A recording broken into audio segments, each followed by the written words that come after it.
president fired right back.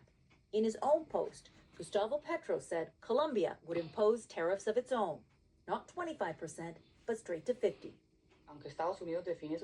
The president of the Colombian American Chamber of Commerce says the dispute should be resolved through normal diplomacy. Colombia's president appeared to offer some wiggle room, saying he would send a presidential plane to bring Colombian citizens home, saying they deserve the dignity not to be treated like criminals.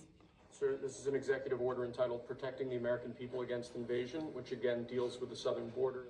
But in the U.S., the roundups continue.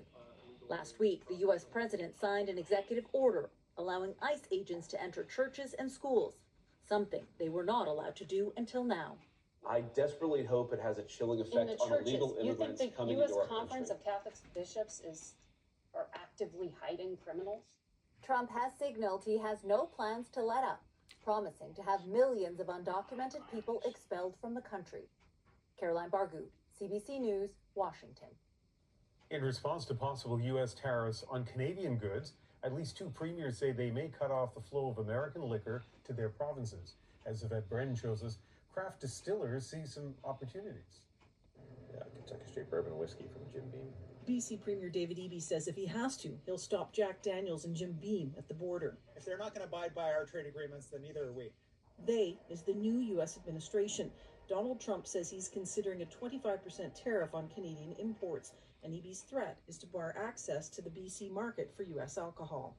Our decision not to purchase American alcohol would definitely send a message. It is one of the things that could be on the table to respond to these tariffs. They are completely unjustified.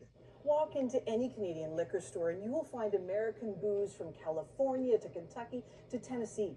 Why does every single restaurant have Jack Daniels? And why does every single restaurant have Maker's Mark in this? There's nothing unique about it at all. It doesn't power Canada's economy. The head of Canada's Craft Distillers Industry Group hopes there may be a silver lining, an opportunity to boost the sales of Canadian-made spirits across Canada. Sometimes it's harder to move stuff across the provincial border than it is to ship outside of Canada or bring inside of Canada, which is ridiculous. He's referring to the many provincial regulations, taxes, levies, paperwork, and rules that are there to protect provincial industries, but make it difficult to trade between provinces. People are restricted from exporting alcohol between provinces unless it's for personal use. A lot of companies actually prefer dealing with the U.S. because that trades are actually less restrictive. There are fewer rules, and frankly, some of these markets are more lucrative. And it goes both ways.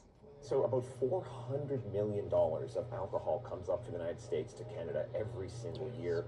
Canadians purchase about $110 million of American whiskeys.